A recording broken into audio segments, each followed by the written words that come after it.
Bismillahirrahmanirrahim. Assalamu alaykum, hurmatli televizor ko'ruvchilar. Yangi bir qatimliq ochiq suhbat programmamizni ko'rishinglarni qizg'in qarshi olamiz. Men Abdullah Yalqun. Bugungi programmamizga yozuvchi xalqimiz o'tgan soatda biz Partlagan sukut programmamizda o'zi bilan suhbat edib tunji qatim ekranimizda bo'lgan hurmatli Mahmudjon Erkin qarindishimiz taklif qildi. Qimmatli vaqtingizni qilib kelganingiz uchun ko'p rahmat aytamiz albatta. Euzubillahimineşşeytanirracim. Bismillahirrahmanirrahim. Sizlerden şundaq program işlep xalqimizdan ahuzlarını bütün dünyaya anlatışı, hem xalqimizdan tatutkan külpetlerini öz xalqimizga düşendiriş üçün yüreğinizden sərb qılıb atqan ve barlıqlarını təqdim qılıb atqanlıqlarına xalqım namından ve şəxsi namından köp rahmet eyledim. Köp rahmet, Allah razı olsun. Ötken saatte özünüzünki şu hicretki çıkış ahvalınız, aileniz kelgen facialar ve Xitayninki qandaq nimelerni elip berip atqanlığı vatanimizda kitabımızda qilib paranlaşkan bulduk.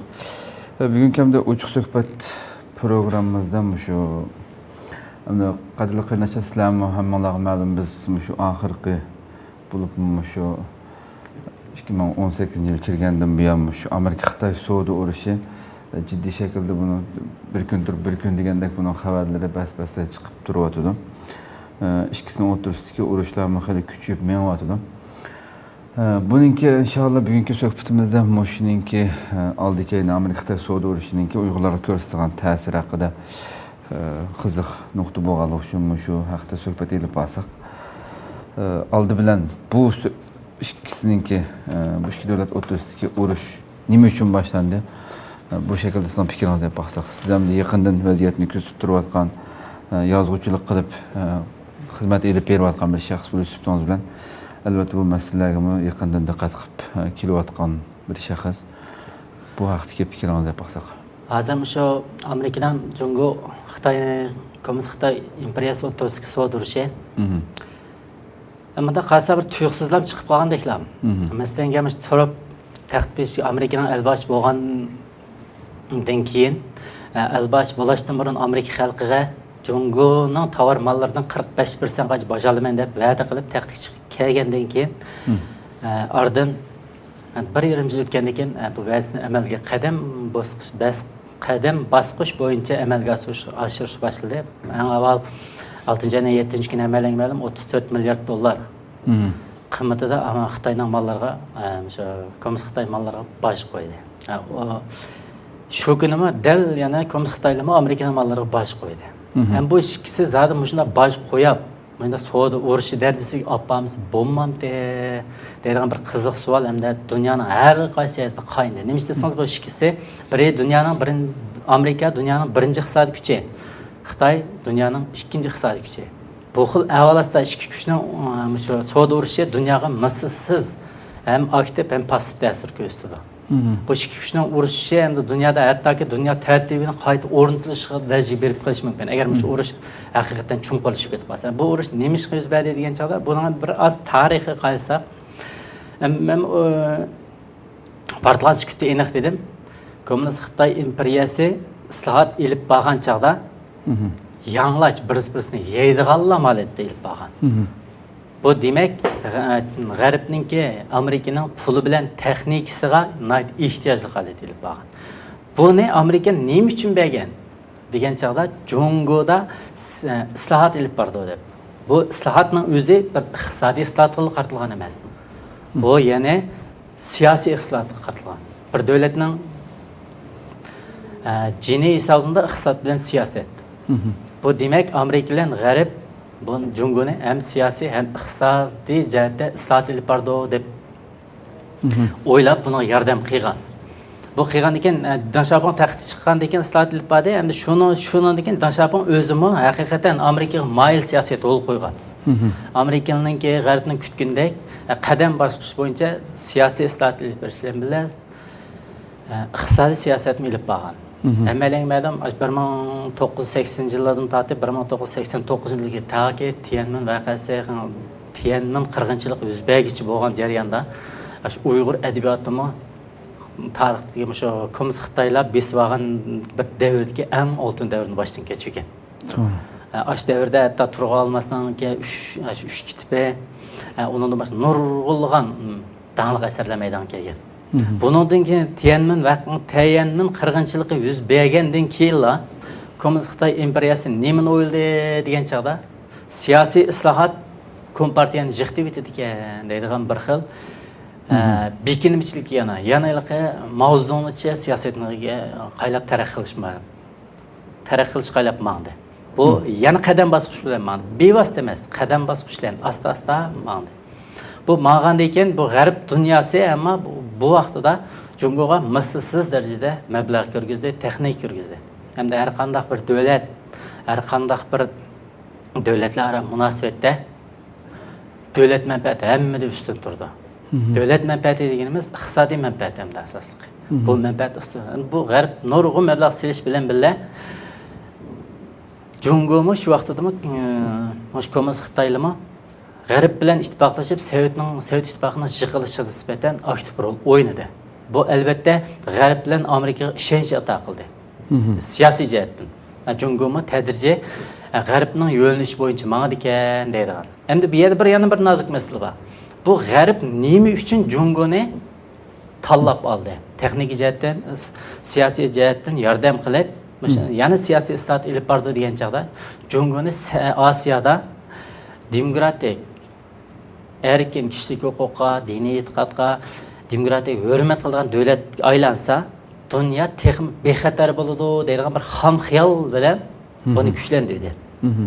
Lekin men boya deb o'tib ketgandek, Tiananmen qirg'inchiligini Xitoy ilib borgandan keyin, undan keyin 91-yilda Sovet ittifoqi parchalandi. Bu parchalanishi albatta bu Kommunist Xitoylarningki imperiyasiga sotsializmningki dunyoda o'rnin qolmaganligi, kommunizmningki o'rnin qolmaganligini bildirib qo'ydi. Bu bildirgandan keyin bu siyosiy islohotni men boya degandek tadrijiy yana asl holatiga qaytib iqtisodiy islohotni kuchaytirdi, siyosiy islohotni bo'g'ib etdi. Bu bo'g'ib etish amaliyotda taki hozirgacha mana shu Sharq mustamlik vatanimiz Sharq Turkiston jazo lageriga qurib olgandek 3 million qarindishimizni qamog'idek darajaga berib yetdi bu. Buni ham butun dunyo biladi. Buni bilgandan keyin Amerika G'arb buni nim deb o'yladi desangiz, bu Jungoni biz islohotni ilib bordi deb texnika iqtisod cho'gizib buni boy qilgan bilan bu siyosiy islohot ilib bormay dunyoni bir mustabidizm tuzumga qaylab mang'uzda taraqqiy qildirdi ekan deydigan ideya tadrijiy buni shakllandi. Bunga kelgan chog'da buni shu Jungoni siyosiy jihatdan pantiq jihatda kuchlantirish eng oxirida Jungoni dunyoni mustabidlash qarab taraqqiy qildirdi ekan deydigan bir xil dunyoni ya'ni Xitoy besib olaman deydigan, qullashtirman deydigan bir xil ideya shaklni qaylab mangdi dedi. Andan keyin bu 2014-yil amalan bilamiz. Xi Jinping bir yo'l, bir ipak qurilishini o'ttirib qo'ydi. Bu qo'ygandan keyin xalqaro jamiyat Jungoning qarniyatini to'liq tushunib yetdi. Onun oldida masalan Tibetni, Sharq Turkiston, Manjuriya, Shangang, hamma so'zladi. Qo'limizdan kelishqa so'zladik, lekin xalqaro jamiyatning boy degandek davlat manfaati Jungoda g'oyat zo'r silinib ketgachga ham Jungoni cho'qim o'zgardi deydigan bir ishonch bor edi. Lekin bu o'zgarmay dal aksa texim cho'nqilishib ketdi. Andan keyin 2014-yilda men degan Ipak yo'lini o'tirib qo'yib, Ipak yo'lining yo'l xaritasiga qarasak, men videolik kelgan bo'lsam bek yaxshi bo'ldi. Endi unga meni sharoitim toz yar bermadi. Bu qaysiq dunyoda 60 nechta davlat chidilgan bilan hammasi buning oldida bir xil sotsializm lagerida yashagan davlat, ikkinchidan namrat davlatlar bu. Bu demak Jungo lo'q go'sh ko'rinib ketdi. Bu Ipak yo'lida Jungoni dunyoning bugungi holatga kelgan Amerika, Yevropa ittifoqi, Yaponiya qatorliq, Rossiya qatorliq mana kuchli davlatlar yo'q. Buning o'zilla bir xil jahongirlik. Bu nimishqa deydi endi bular. Jungo Kommunist partiyasi o'zimi deydi qo'yma shular.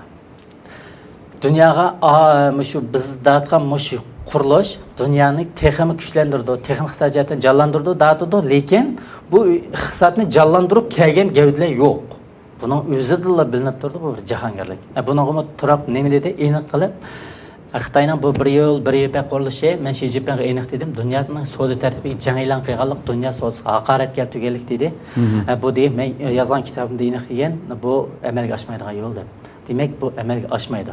Buni dunyo tushunib yetdi. Tushunib yetgandan keyin Trump anadan keyin Xi Jinping yana bir yig'iz gaplar Davos munbir yig'inida qatnashganda 2014-2015 qatnashgan yig'inda buningdan o'zi berib hemen tarixda o'zi bag'an emas, zo'nday bardigan yig'in.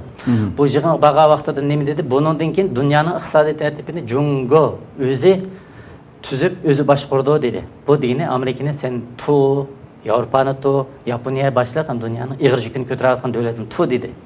Bu degandan keyin dunyo andan keyin Jungoninki qarniyatini bildi. To'liq tushundi. Demisimi hamda yana biroz tarixga yansaq, Mao Zedong hozirgi imperiyani qalliq istilo qilib hozirgi imperiyani erishgandan keyin shuningga yana rozi bo'lmay, shu ta o'lguchi Şamni qilib xarita qilib men dunyoni sotsializm lageriga yig'iman, dunyoni ozodlikka erishtirman degan bir ideya bor. Bu Xi Jinpingda bor bu ideya. Chunki bu Xi Jinpingning dadasi dal Mao Zedong qo'lida jon bo'lgan. Shunlashqa Jungoda nima Xi Jinping taxtgan keyin Mao Zedong taxtga keldi. Demak, bu Xi Jinpinglar Mao Zedongning ideyasi o'xshash degan gap, bu dunyoga men kommunizmni yoyma dedi degan gap, bu dunyoga men tajovuzlik qilib barmaylar dedi. Buni tushungan dunyo xalqi, bo'libmi Amerika hamda. Buni birinchi bo'lib Jungo bu shu niyat yetish uchun Amerikani siqib chiqarish kerak. Amerika bu g'oyat zo'r to'salg'i hamda bu. Shunlashqa buni siqib chiqarish uchun mayli iqtisodiy jihatdan bo'lamdi, mayli tashviqot jihatdan bo'lamdi, mayli shu iqtisodiy jihatdan bo'lamdi, masalan Amerika nima ish qilsa chet elda, masalan Osiyo gullantirish banki qurdi, Amerikadagi ashunda bank qurib, Konzi instituti deb ham dunyoni Amerika yoydi yumshoq kuchini yeyish uchun Amerika masalan Dalikarni kitob ashunda institutini qursa, buni qurdi bu. Bu qurishning maqsadi shuni qurishning o'zimi Amerikaningki dunyodagi ta'sir kuchini siqish, bo'g'ish. Buni Amerika xalqi to'nib yetgandan keyin Trumpni taxt beshiga kelishga Amerika xalqi tanlab oldi. Bu Amerika taxt beshiga kelgandan keyin anandan keyin Jungoninki ta'sir kuchini hozirgi tajovuz qilib to'simiz bo'lmaydiganligini to'nib yetkazishga shuni so'dirish boshlandi deb qarayman. Anadagi yana bir muhim nuqta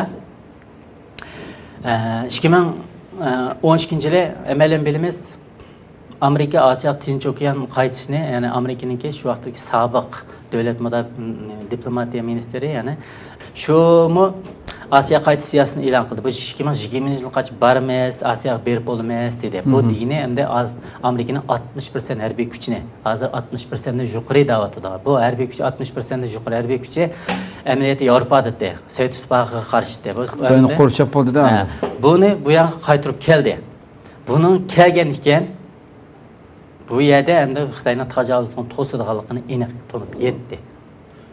Bu demak bu savdo urushi mana bir tarixiy asosga ega. Bu savdo urushi bugun yoki turib keldi boshlangan ya turib kesilib to'xtab qoldigan urush emas.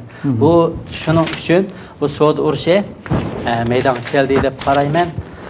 Andan keyin bu savdo urushida nima maqsad muddaba degan chaqda men bayda o'tib ketganda Xitoyning tajovuzligini to'sash. Endi bu nima natijalarni oxirlashida buni bilgan olmaydi. Chunki bu savdo urushiga Amerika xalqi qanday qaraydi? Endi bu Jungo xalqini biz uni hisob qilmaymiz. Nima desangiz bu Jungoda yaqinda bir gap chiqdi-ku, bir qadam bir kishining buyrug'i bilan hamma ish bitadi dedi. Bu degan Xi Jinping dinal hisob degan gap hali shakllandi. Bu xil avazda biz Jungo fuqarolari bu savdo urushi manda bo'ldi deb buni biz nazarga olmasak bo'ladi. Lekin Amerika xalqi qanday o'ylaydi? Nima desangiz Amerikaning biri Jungoda g'oyat zo'r mablag' bor. Birinchidan, ikkinchidan Amerikaningki o tuvan tabaqadagi kishilarningki Jungo mollariga bog'lanish intayin yuqori. Bu bir avval. Endi bunga Amerika xalqi qanday qaraydi? Bu qanday natijalar oxirlashadi? Bunga hech kim demaydi. Ammo bu savdo urushi chumqurlashadi. Chumqurlashgan ekan, buningda cho'qim bir natija chiqadi. Inshaalloh, endi buni Alloh biladi. Buni oldimiz ko'ramiz. Shunda qarayman. Albatta bu savdo urushida mayli normal deb normal bir shirkatlar urushi albatta bir ma'lum niyat uchun, maqsad uchun qilgan gap, cho'qim bir niyatga yetish uchun. G'alaba qilish uchun albatta har ikkalasininki mayli Xitoyning bo'lsin yoki Amerikaning bo'lsin qo'lda bir boshqalarni mat qilish uchun nurg'un kozirlar bo'ldi. Sizcha shu g'alaba qilish uchun ikki tarafning qo'lida qanday kozirlar bor sizga? Shu Amerikalar shu Xitoy o'rtasida elib berayotgan savdo urushida ikkalasining qo'lida o'ziga tegishli kozir bor. Buni dayliq Amerikada jiq, Kommunist Xitoyda oz deb qarashga bo'lmaydi. Nima desangiz, Amerika endi dunyoga nisbatan hozirgi holatga kelishga mislsiz bedel to'lagan davlat bu. Dunyoning demak hamma iqtisodiy tartibini, siyosiy tartibini, madaniyat hamma sohasini hozirgacha o'zi o'rnatib kelgan. Bu bir g'oyat zo'r bedel to'lagan davlat. Endi bu Jungo yangidan yetishib, ya'ni Amerika yetishtirib chiqqan davlat bu.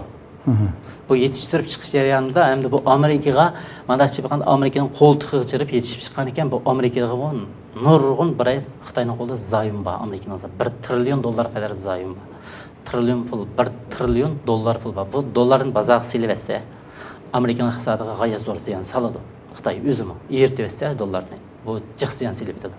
Buni Amerika cho'qim o'ylashida. Bu eng avval o'ylashadigan masala. Ikkinchisi Xitoyningki yana bir ko'zori. Amerikaning g'arbning nurg'un mablag' bor Xitoyda. Bu savdo urushi avj olib ketsa, bu mablag'ni Amerika qanday ilib chiqadi? Bu bir masala hamda.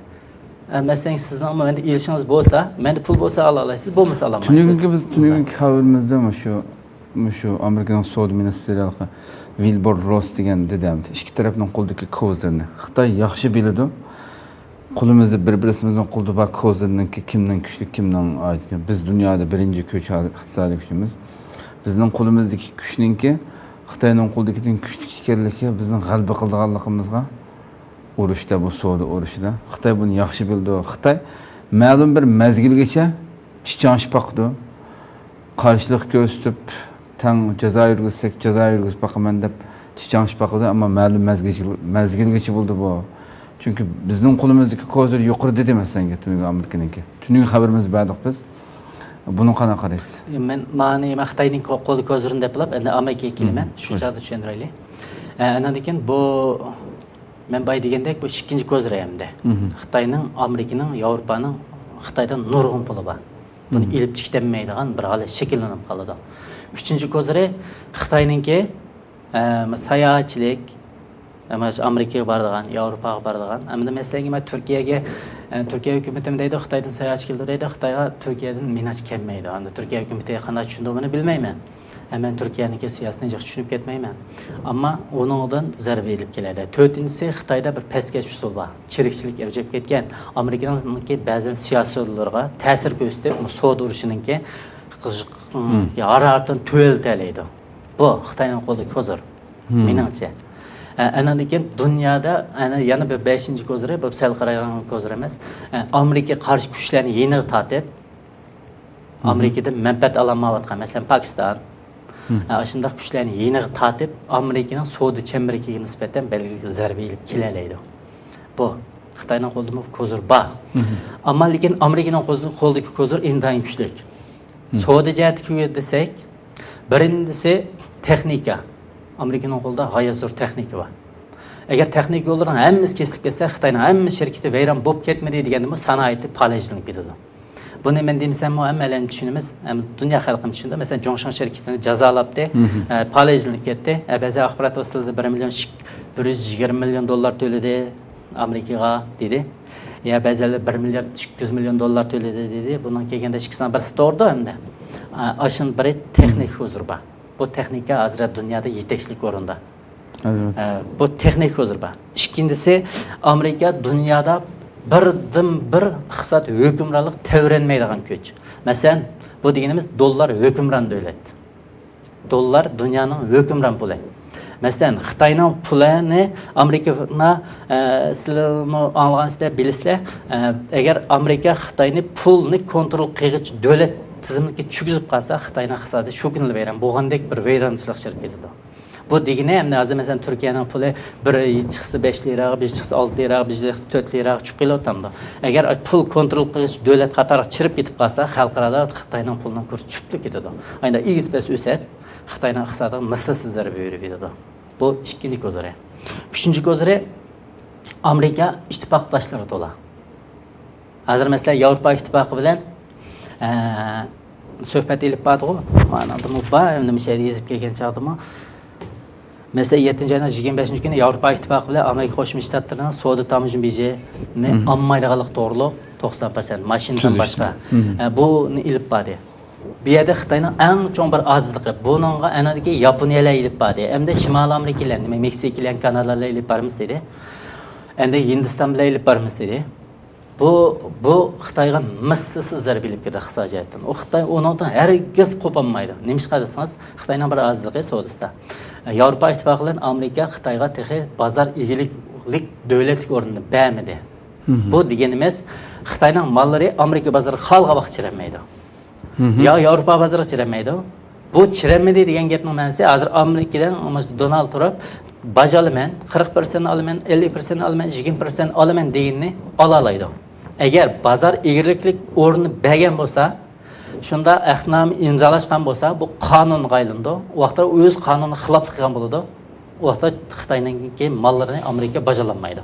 Bu alanmagan bozor egirlik o'rni bermagan ekan, bu chiranmaydi. Demak, Amerika tamojin bejini Yevropa bilan Amerika shu Yaponiya bilan Shimoliy Latin Amerikasi bilan Hindiston bilan bunda ittifoq tuzib qolsa, o davlatning mollari Amerika bozoriga, Amerikaning mollari o bozorga tamojinsiz chidi degan gap. Xitoyning shirkatlarga Yevropa bilan Amerikaga chiqarayotgan shirkatlarga, shirkat mollari chiqqan shirkatlarga qo'shib berayotgan pul bor. Bu misol unda azan chiqmaydi. O pulni orliqda davlatlar juyib yutadi. Bu juyil degan gap o Xitoyning mollari ehtiyoj qilmaydi. Bu demak, bu Xitoyga kelgan eng cho'ng zarba. Agar bu urush, mushu savdodagi urush, yana dollar nima bo'y deganda hukmronlik o'rinda bu dollarni Amerika mayli qiymatini o'stirib, yo qiymatini tushirib, manda express qilib qo'ysa, bu vaqtda Xitoyning pulini o'rni teg'im tavrab ketadi.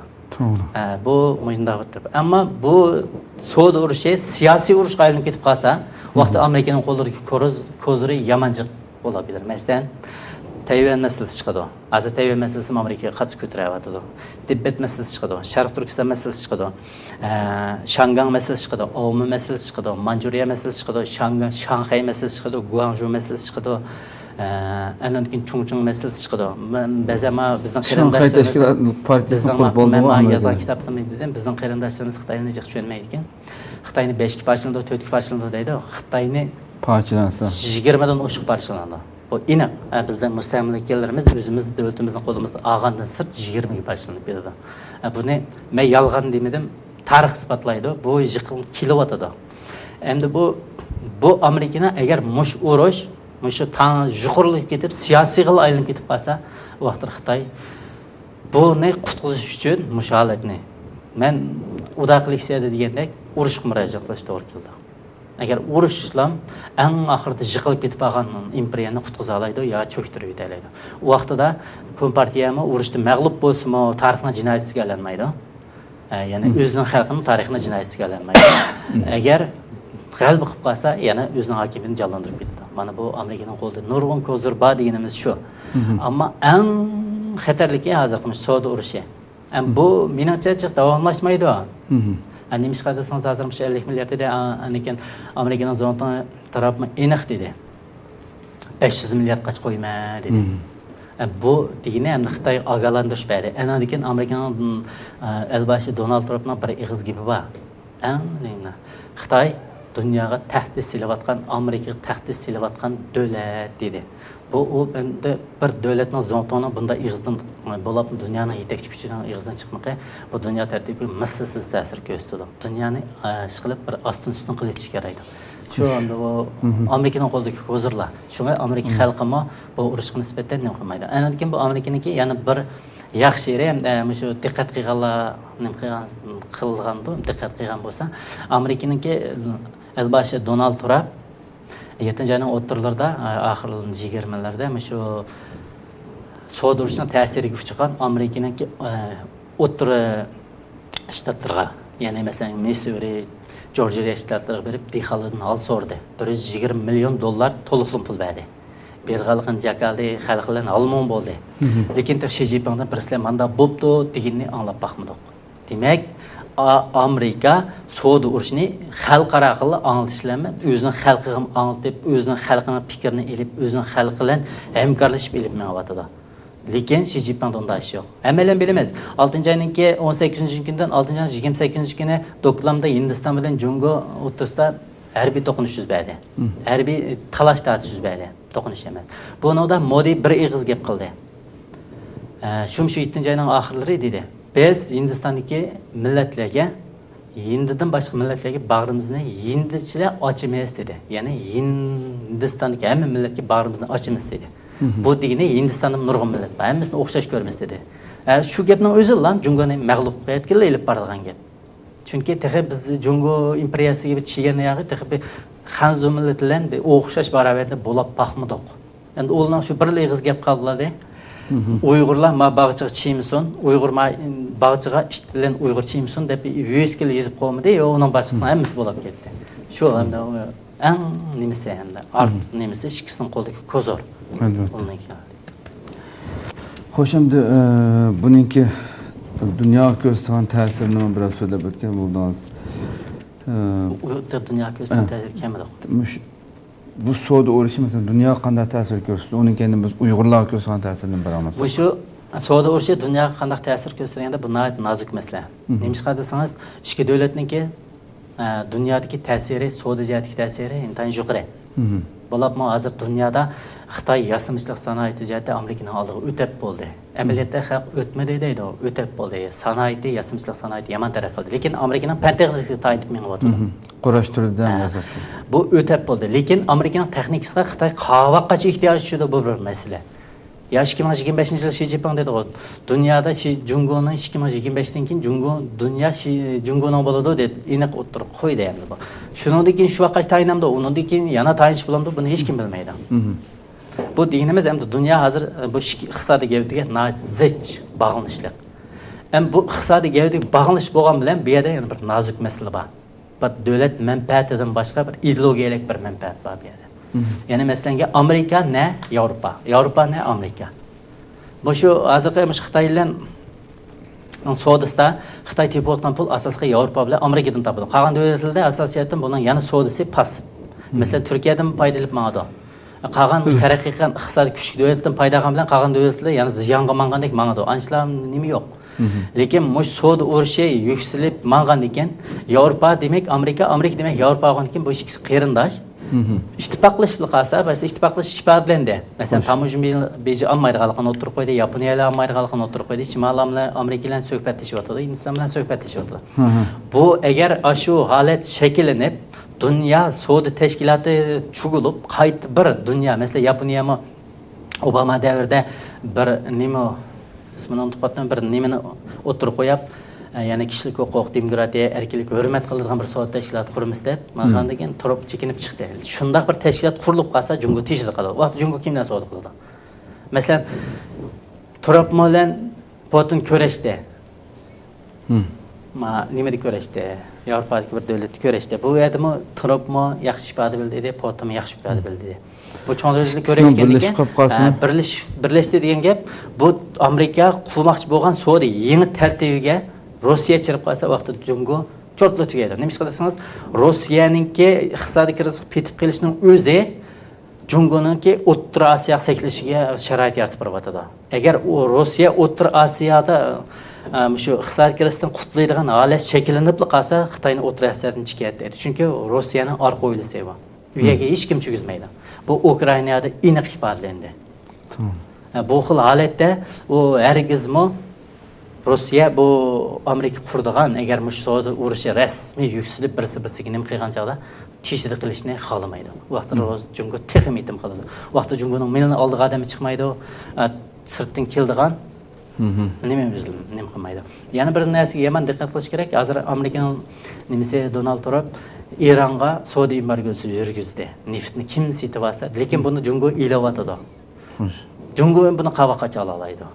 Bu mu bir nazik mesele. Bu demek Amerika Jungo'ni siyasi jihatda, iqtisodiy jihatda, diplomatiya jihatda, harbiy jihatda qo'rshashga yomon kuchayapti. Bu ilqi bir nuqtadan emas, ya siyosiy jihatdan, ya iqtisodiy jihatdan, ya harbiy jihatdan emas. Shu Eronni agar nimadan Eron bilan bo'lgan munosabat Xitoyning uzilib ketsa, O'rta Osiyoning O'rta Sharqdan Xitoy chiqishga majburlandi. Bu nazik mesele. Shunga shu Xitoyni chiqarish uchun balkim Trump O'rta Osiyo, O'rta Sharqni qo'l sog'an bo'lishi mumkin. Xo'sh. Bu dünya tertibiga yana qandaq ta'sirlarni elib keldi deganda hamda buni kelgusida ko'ramiz oldimizda. Ammo qolganini nima qilamiz? Taxminlar. Hamda biz Uyg'urlar ko'zlagan bu savdo urushining ta'siri. Bu savdo urushining Uyg'urlar ko'zlagan ziynini deb o'tamsaq bo'ldi. Chunki biz Uyg'urlarda hech nima qolmadi. Men ilgari suhbatda dedim, bizning faqat bir Xudo, biz bir mazlum millat, bir Xudoyimiz bor ekan. Biz tilsek shu Xudodan nijot tilaydi ekanmiz. Endi butun dunyodan nijot tilaydi ekanmiz. Bizga bir ega chiqinglar. Bizim bir inson azaldan bir mustaqil yashash jarayonida mush insoniyatning mushunda gullab yashashini siz to'kib qo'shgan.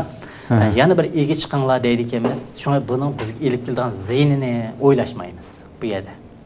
Endi buning foydasi degan chaqda mush savdo urushi avjab ketsa dunyoning Uyg'ur bo'lgan ehtiyoji yetib ketadi. Tibbetlik qayılğanda mı ihtiyacı eşip ediyor? Neymiş kalırsanız bizimki coğrafiyalik o'rnimiz, bizning bayligimiz ta'sir ko'rsatmaydi. Coğrafiyalik o'rnimiz, stratejik o'rnimiz intayin muhim.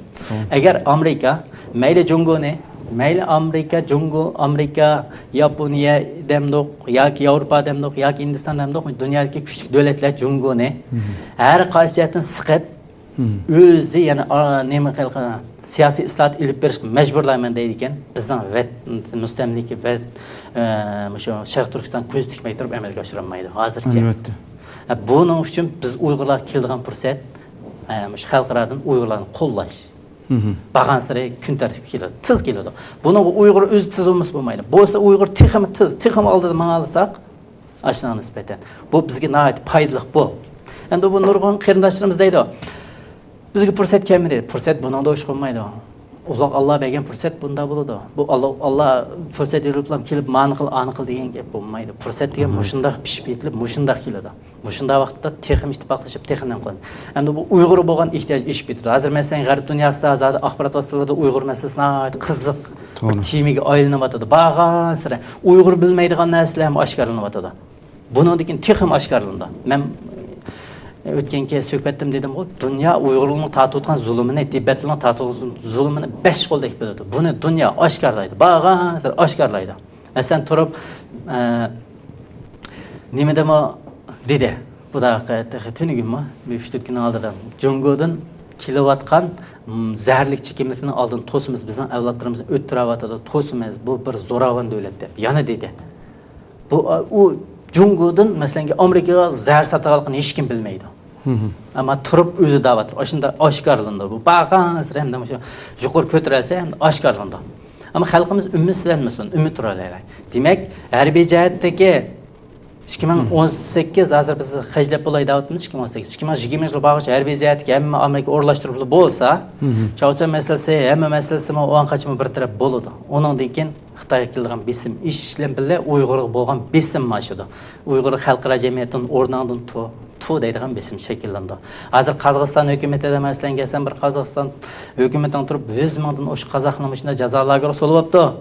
Sen nima ish chiqmaysa deganda Rosning tizgini bor. Ros igi chiqsa chiqadi. Hozir Ros turib bag'ashqa toza igi chiqmayapti. Bu xalqaro vaziyatda buni chekish murakkab bo'ladi. Buni hammani aynan ko'ra olishimiz notayin, lekin ko'msak bo'lmaydi. Hammasini tushunmasak, his qilmasak bo'lmaydi. Shunlashqa buni diqqat qiladigan masala. Hozir ham shu Uyg'urga fursat nihoyat kengayib chiqib bo'layotdi, lekin bizning harakatimiz nihoyat asta. Men Turkiyaga chiqqanda yarim his qildim, Yaman asta. Bu biz ciddi işimiz gerek, tiz işimiz gerek. Bu 3 milyon jaza, 3 milyon bir xalqimiz jaza lager yetib o'tsa, bu chet eldagi Uyg'urlar biz-birimizni tillash bilan emas, birsi-birimizning qo'lini mahkam tutib, pulash zanjirdek hosil qilib, o'tgan leksiyazim dedim, hosil texmo ko'p ishlarni oshkorlab, nima qilsa xalqaro jamiyatda, hamma jihatda bu Uyg'urlarga diqqat texim ishib ketadi. To'g'ri. Hozir masalan shu Xitoyniki savdo urushi avjag'andan keyin Ipak yo'li butunlaylik kesilib ketadi. Chunki xalqaraga, masalan, Turkiyaga bermaydi aytgan pul kesiladi. Pokistonga bermaydigan pul kesiladi. Chunki o'zining iqtisodiy qiyinchiligini hal qilolmayotgan haqqa bergan pul chiqmaydi u vaqtida. U tabiiylik kesiladi. U vaqtida bu davlatlarmi Uyg'ur masalasi qiziqish texmi avjab ketadi. Shunlashqa bu Uyg'urga kelayotgan fursat bu. Agar bu fursatni bilmasak biz Yani fursat kemmidi desek, endi fursat kemmidi deganlarning yana nima gapi bor, men uni bilmadim, ammo fursat bu. Bizga keladigan fursat. Nima desingizmi, ama ko'ngillardan bir gap bor, do'st dushmaningning dushmani sening do'sting deb. Hozir biz cho'qim ittifoqlashib holat keldi. Ham qag'inni hamda nim qilmadim. Oxirdamış xalqimga deydigan bir ig'iz gapim bor. Söyümlük Uyg'urim, sening qul yashashga salohiyating bormi? Hür erkin azad yashashga jur'ating va irodangmi bormi? Qachongacha qulluq damg'asini peshonangga o'yilib dunyoda axlat bo'lib yashashga sukut qilasan? Sukut qilmaylik xalqim. Qo'limizdan keladigan ishlarni qilaylik. Vatanimiz azod bo'lsa, jinimizni taqdim qilamiz degan gap to'g'ri jiroq gap. Biz jinimizni taqdim qildik fursat kelamdi ekan, men buni uqmayman. Ammo hozir mushundaq bir o'zimizning tatayotgan zulmini dunyoga oshkorlash fursati kelayotgan vaqtida buni oshkorlamay turib men jinim taqdim qilaman deganligiga men tashlashmayman. Buni qag'inni hamda Alloh biladi. Bu derecede şundaqa bazı g'arb muxbirlar va axborotlar shunday deydi mesela. Chet elde 3 milyon Uyg'urning ichida agarda Xitoy ashunda Sharq Turkistonda shuncha valla millionlagan Uyg'urninki ichida ashunda zulm tatayotgan bo'lsa, hech bo'lmaganda chet eldagi erkin dunyodagi necha million Uyg'urning ichidan bir necha ming Uyg'ur olsun bir chiqish kerak edi, mesela bu chiqmaganligining o'zida ularning qo'lida ulan davamlıq ulanın qolunu aciz qilib qo'ymaydi hamda g'arb dunyosininki Xitoyga bo'lgan besimi qilishi uchun. Bu chiqmayotganligidagi sabab nima sizcha?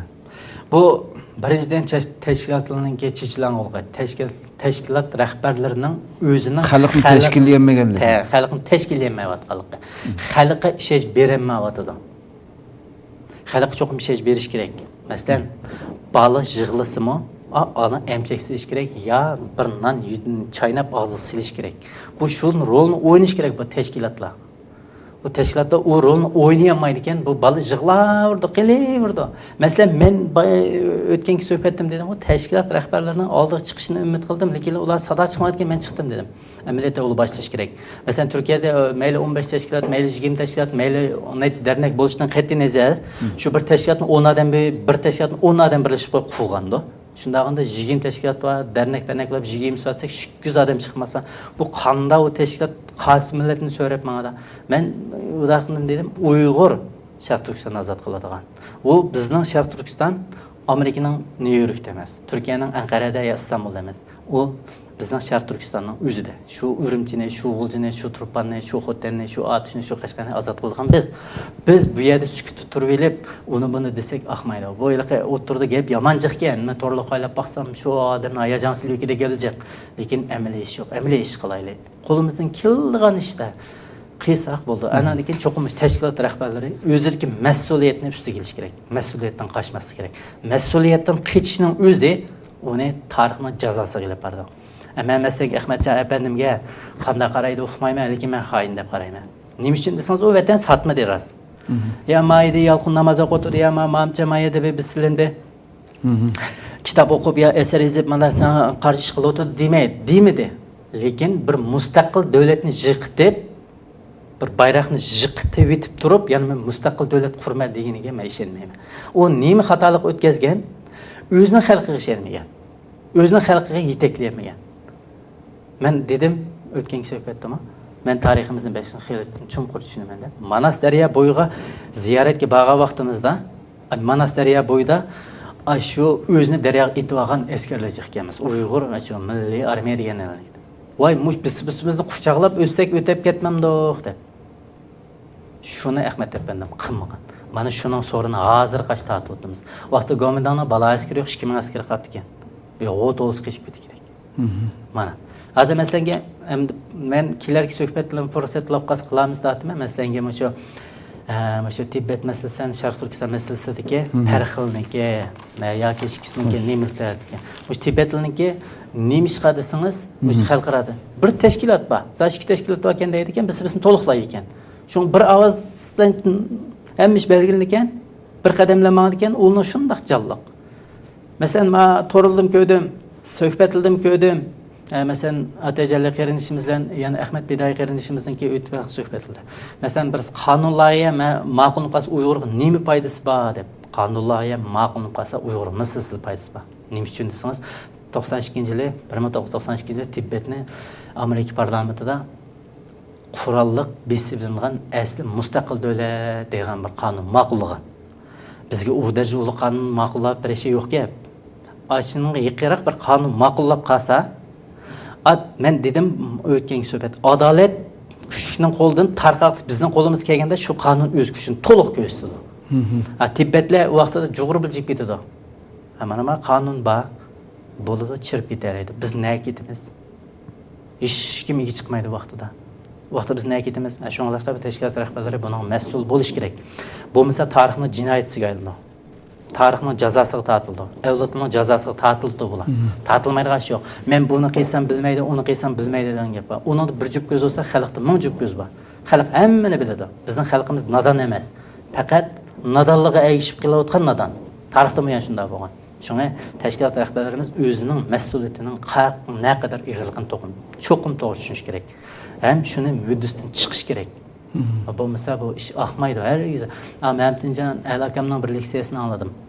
Bir tashkilotni yoki bir guruh odamni boshqarish uchun uning 5 yil boshqarsa bo'ladi. To'g'ri, shu 5 yil boshqarib qo'ysa qolgan ketadi. To'g'ri.